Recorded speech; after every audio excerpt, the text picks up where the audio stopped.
business is hard, but running a business as a stay-at-home mom with an almost 1-year-old that is so busy is a whole nother ball game. What's up, y'all? My name is Jessica Lauren, and I'm the host of the Sunday Jumpstart podcast, and I'm a new mom. Well, my baby is almost one, but it's only been 300 days, and I'm running a podcast, 2 websites. I'm opening my own stationery business, which I'm going to give you a sneak peek in a few videos.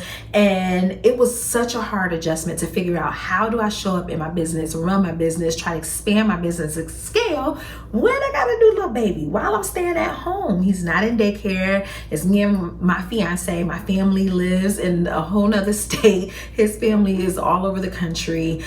So I was just looking on YouTube while I was pregnant, like, how do people do this? How do they have businesses with children? And I got some tips, and I found some things that work for me, and I wanted to share them with you. So if you're a mama that's running the business, that's pregnant, that's thinking of starting a business and trying to figure out, like, how can I show up, this video is for you. So stay tuned.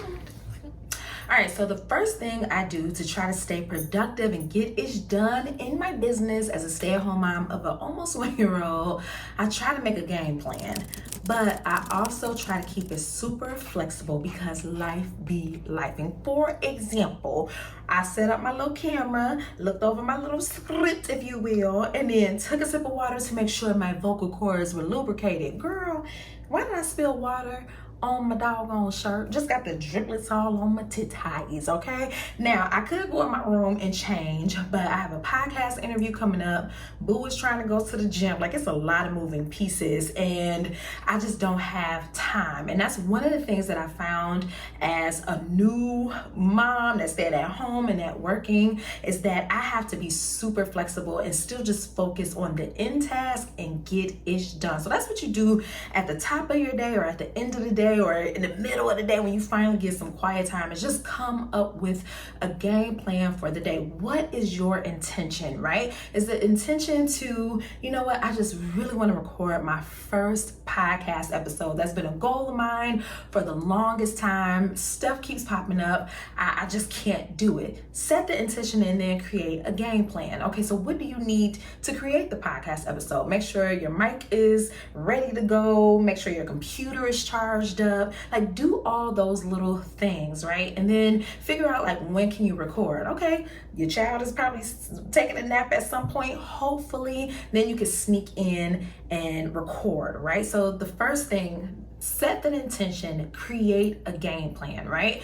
Then after that, try to attack it and execute it as best you can and in a limited amount of time. And don't worry about things being perfect and super, angelic. Just do your absolute best with what you have. Trust me, it is enough. Now, that's not to say we're gonna be sloppy or, we just go put anything together. Make sure it is good, but it does not have to be perfect. But also make sure you're being super flexible, because your child could wake up in the middle of the night. You can spill water all over yourself. Like, things can move and shake. Somebody got to be picked up, or Amazon dropped something off. Just whatever. Don't stay too married to the game plan, because life is going to be lifing. But at least you'll have a game plan so that you don't wake up like, what the hell am I doing today? I don't know.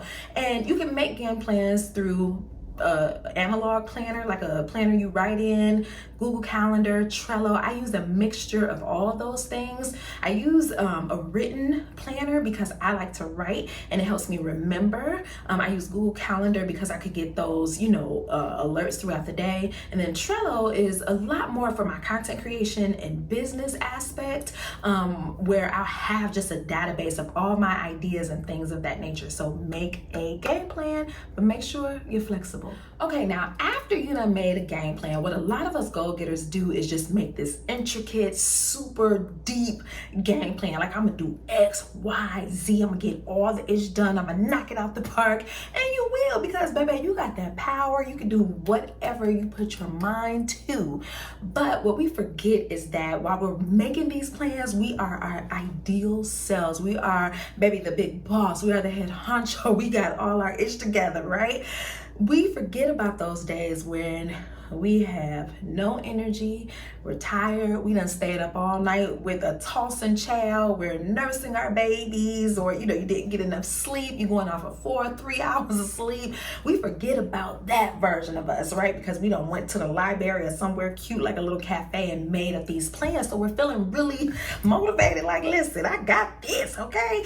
So after you make a game plan, I want you to find a space where you can figure out how you can show up when you have high energy, okay energy, and low energy, right? So let's say, for instance, your intention for the day is to make really healthy choices, right? Or to move your body for at least 30 minutes, right? Maybe that's your commitment for the month. Like, every day I want to move my body for 30 minutes. Okay, cool. We commend you. That's a good goal.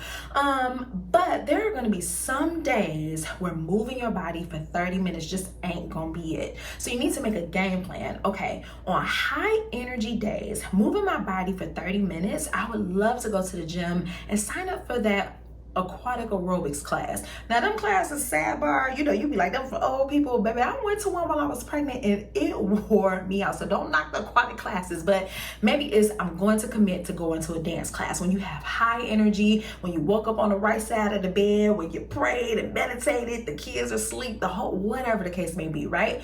But then how are you going to show up and stay committed and consistent and dedicated and disciplined to your goals when you kind of on the okay side, right down the middle? Your energy is just like blah, right?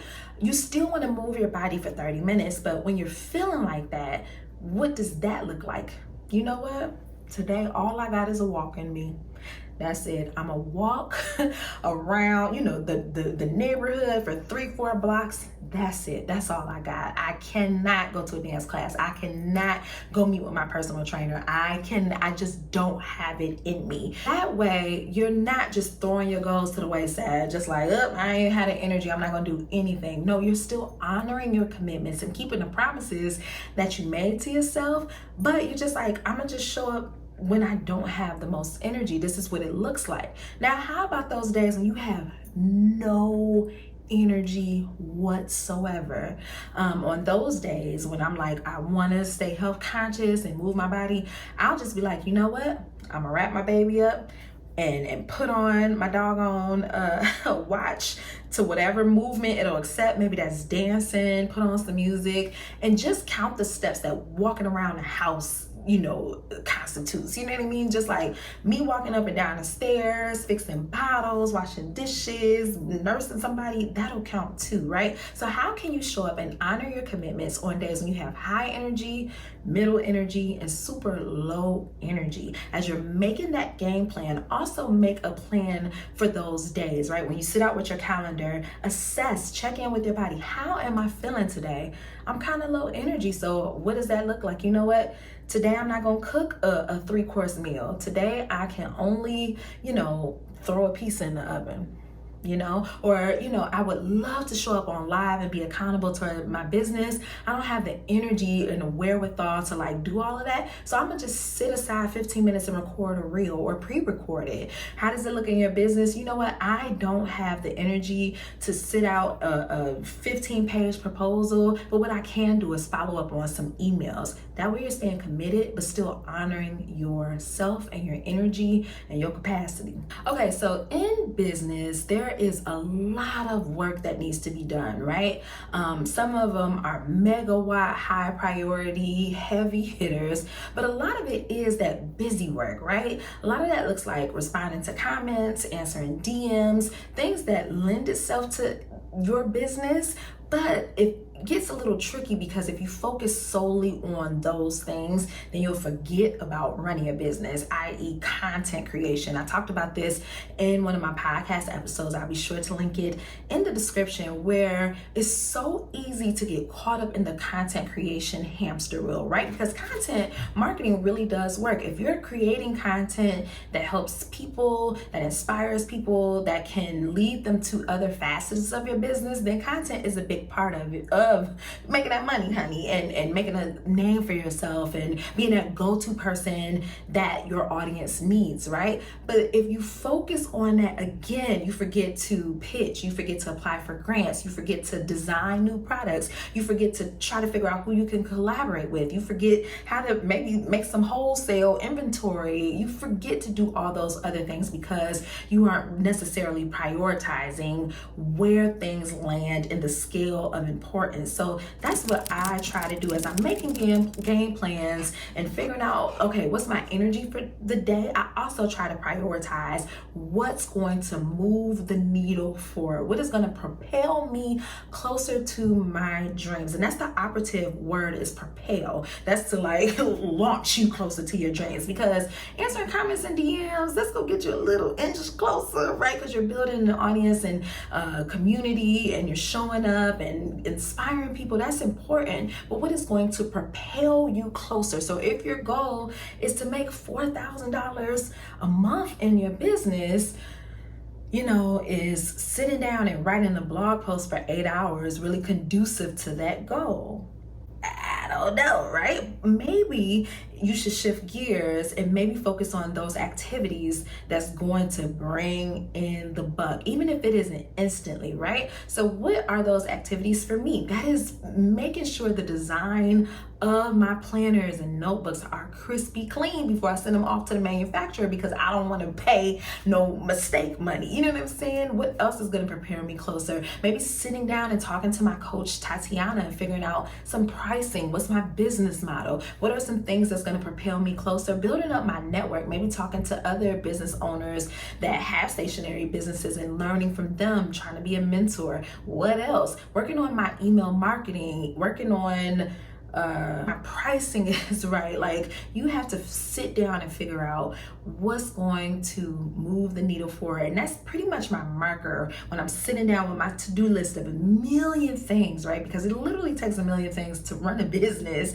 What's the most important? And once I figured that out, I focus on those things and then just mark it off the other stuff to another day, another hour, another time, right? And we'll talk about batching tasks in another episode, but right now we're just going to focus on prioritizing for the day. So let's say you just wrote out a big brain dump of a list of 1,000 things to do. I want you to just sit down and pick 2 that are super important and align with that intention that you set earlier in the day. Today, I just want to make $100 in sales. Okay, so what does that look like? Okay, I need to post about my offer a few times on TikTok. I need to, set an appointment up with my bank account to make sure it's in my LLC's name. Child, no, I'm running down the examples, but you get the point. Prioritize and then focus on those things, because it is so easy to get caught up in the busy work of business. So I try my damnedest to just prioritize what is important and what is aligned with my bigger intention. Okay, another way I stay productive while I'm doing all the things as a mom, I've adopted the mantra that done is better than perfect, okay? Like I said earlier, in a perfect world, my shirt would be stainless, water-free, and all would be merry. Life would be right and grand. But the truth of the matter is, I spilled some water on my shirt and I did not have time to change it. What was more important for me was to show up and stay committed to the video that I had planned earlier today. So here's the thing. I want to do good work. I want to show up and put my best foot forward, right? And I feel like I'm doing that. Like, I'm delivering value. I'm showing you the real, like I told you I would, because on the podcast, I can just edit that out and keep it moving and you would never know. But I want to show up in an authentic, truthful manner. So I'm still being aligned to my goals. Now, what perfection does is keep you stuck, right? You be like, nope, I gotta throw this clip away. Nope, I can't show up. Nope, I can't speak. I'm gonna cancel the podcast. I got a crick in my throat. My samples were horrible. I'm just gonna stop. I'm gonna fold the business up and just throw it all away. No, done is better than perfect. Get the work done. Show up, do your best, practice, refine your skills, respect your craft, learn more about it, practice, do all the things, but just do it. Don't get stuck toiling trying to make things perfect. The only way you'll learn to even get closer to perfection is if you keep going and keep showing up, so that you have some footage and be like, oh, okay, that was a little crappy. This is how I could do better. You can't get better if you don't have nothing to show for. So my mantra is done is better than perfect. Done is better than perfect. Say it with me. Done is better than perfect. So that way you can keep moving, keep chugging ahead, keep getting those sales, keep growing your audience, keep, getting customers. And honestly, people love when people show up as their real selves, when things are real, right? I was listening to some podcast and they were a screenwriter, and they said, the number one character that people hate the most on TV is the character that shows up perfect. Like, you just be like, ugh. Like, I'm thinking of like Amanda Seals on Insecure, hated her. Just all the people that's just like prim and perfect and proper and you just be like, girl, shut the hell up. But the people that are raw and broken and just messy and trying to figure it out, that's who we resonate with. So just get it in your head that done is better than perfect. You are enough. The work is enough. You know what I mean? It's going to resonate with somebody out there. Somebody's going to love that version of you. And once you start doing the work, that gives you the opportunity to refine, to remeasure, to go back, to edit. But you can't edit nothing if you don't have a draft, right? So get to work. Done is better than perfect. Now, some practical ways I show up in my business as a stay-at-home working mom with an almost 1-year-old. I wear my son. I wear him like he is a part of my body. Of course you want to do as much as you can when they're napping and they're sleeping, but there are some things that you need to do during the day. And sometimes I can sit down and let him play in his playpen or, try to type on my computer, but he's at the point now where he's about to break the doggone thing. So I will wear him. I wear a Solly wrap. I've been wearing it since the day he was born. You can check out this quick tutorial where I'll try to do it super slow to show you how to do it. And it is a lifesaver. One, because it continues the bonding that we have as mother and child. We get to be close. He gets to feel my heartbeat, smell my scent. I get to kiss on him while I'm working. And he'll stay in it for a minute. And then I get some work done, whether it's in my business. I have a stand-up desk that I got from Amazon. I'll be sure to link it below. I'll just stand up, kick this little chair out the way, and get some stuff done. I got way more when he was teeny tiny, when they sleep for 3-4 hours, but I pretty much do it during a part of the day where he's kind of restless and bored. We don't went out for walks and went to the library where the jig is up. We'll go and do that. I'll just wrap him up, or while I'm cleaning. That's another good way to get some stuff done, right? Of course, we're talking about business, but making sure that the house is right, his lunch is prepared, the bottles are done, that's also a part of it. So I wear my baby. That's the practicality of it. I also have an Infantino carrier, but I find that bothers my back a little bit more, so I tend to leave that in the car for when those times he's in his stroller, then he gets bored and wants to be close. But for the most part, I swear by Solly. The fabric is so soft and beautiful. They have so many beautiful designs, and I just love it because I get to be with my baby while I'm still focusing on, running a business, which is hard when, you're trying to do it while they're sleeping. That doesn't always work because you might want to sleep or you might want to take a shower. I remember when I first had him, taking a shower was literally the biggest goal of the day. So wear them. That has been a lifesaver. If you're not too fond of wearing or feel like it might be a little bit complicated, you could get one of those bouncer things. He loves that. A playpen, my baby, he was like, girl, I need you close to me. My child is very, very affectionate. We've been together since 9 months since conception, honey. So he wants to feel that breath and that heartbeat and all that stuff. But there are also little containers. I would just be careful and talk to your doctor about the bouncer thing. My doctor was like, don't leave him in that because it messes up something with his hips. Do not quote me. Do not come in them comments like, well, Jessica, my mama said. Girl, I'm just telling you what my doctor said. Just find some type of carrier, a swing or whatnot. Kobe hated the swing after a while, but he loved the Solly wrap, and I do too, because that way I can still be moving, willing, and dealing. Okay, y'all, me and this doggone water bottle about to fight. I done took a sip of water, and here we are again with this doggone water droplet. I don't know. I got a hole in my mouth. But finally, another thing that I do to stay productive and focused in my business is, I try to be realistic about how long tasks will actually take me, considering the context that I am in now. Like, stuff used to be easy breezy, beautiful cover girl back in the day when I could just zip, rip, and tip how I needed to without, any problems about it. Now that I have someone else with me who is staying home with me that I have to be responsible for, it ain't that easy. So I have to be super duper realistic about how long things will take.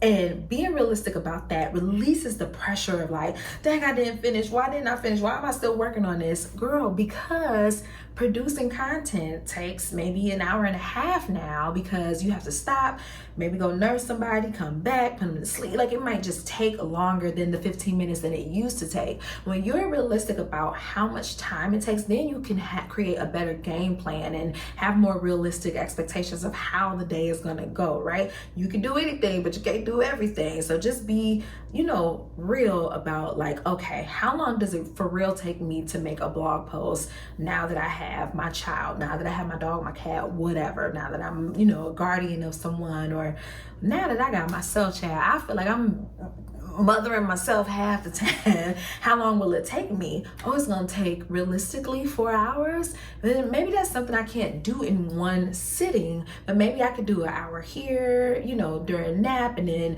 an hour up here if I wake up at 6. I was gonna say 5, but waking up at 5 ain't cute no more. Wake up at 6. Maybe I could go to the library, and then like the deadlines, or whoever you owe that stuff to, you can be honest, like, hey, it's gonna take me a week to do that, as opposed to I can get it right off to you tomorrow. No, I can't, baby. It's gonna take me a minute. Back in the day, I could do it that fast, but now, no thank you. So just be realistic about your time, so that you're not beating yourself up if it's taking you a lot longer than you expected. And that way you can under promise and over deliver. You could be like, it might take me a week, and if you get it done in a day, bam, baby, you looking real professional, real stiffy. But give yourself enough cushion in case ish ain't popping off, right? Okay, so here's the thing. There is always going to be something that needs to be done. If you run a business, if you're in school, if you're a mom, if you go to work, if you stay at home, if you don't have kids yet, if you're single, if you married, if you got a dog, if you got a cat, something's always gonna get done. And that's one thing I try to keep in mind always, is that there is always going to be something to do. I cannot do it all in a day, right? What's that saying that says you can do anything, but you cannot do everything, right? So I try on those days where I'm not knocking anything out of the park. There are a lot of those days where I just can't get anything done. I'm okay, because I'm like, I know that there is just always going to be something to do. I'm also okay because I'm no longer interested in grinding to the point that I am dust. And I got that from Kate Douster. She's a good friend of mine. She's an email marketing genius, but on one of her reels, she was like, you grind something so hard it becomes dust. I have been burnt out. I have been exhausted. I have been depressed and just out of it in my, just creative entrepreneurial journey. I don't want to do that no more. So I've just come to terms that there's always going to be something to do, right? I'm going to drop the ball sometime. I'm going to not do nothing sometimes. I'm going to bed. I ain't doing all this stuff.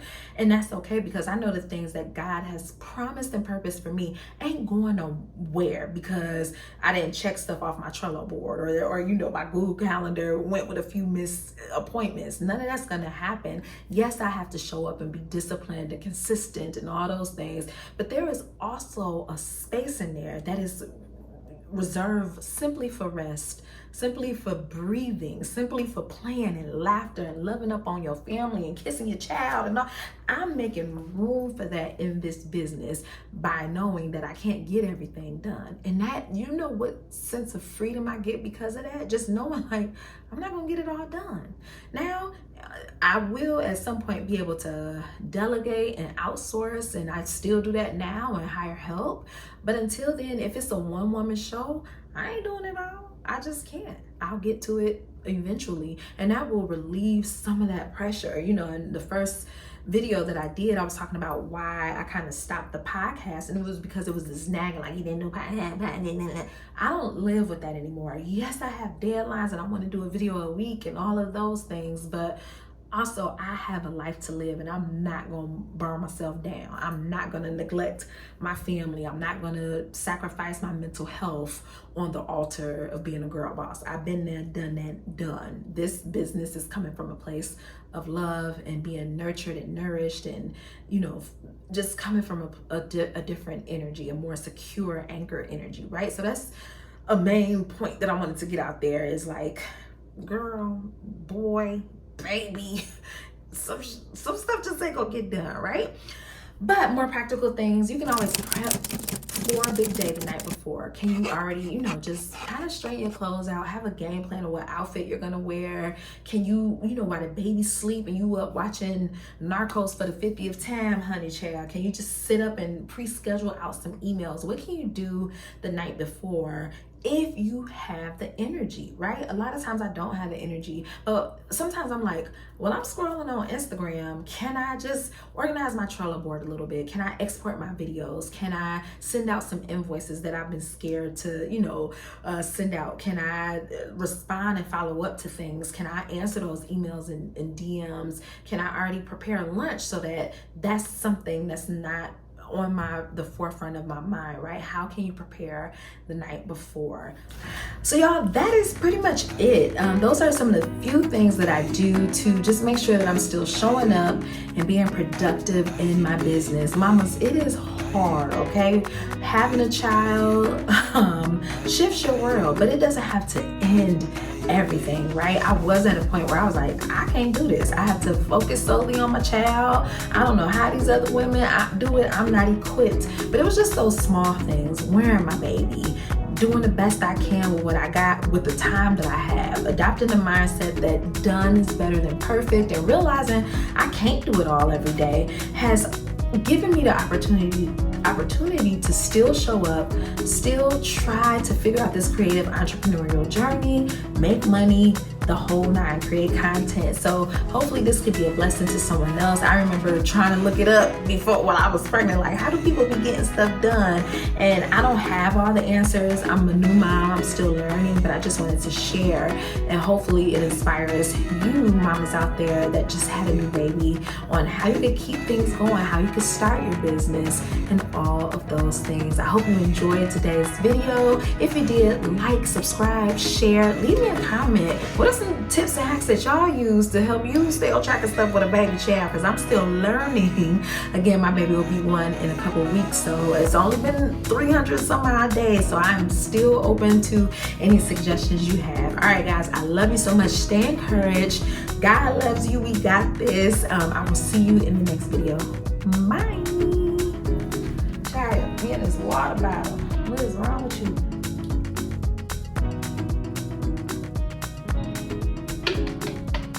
Ooh.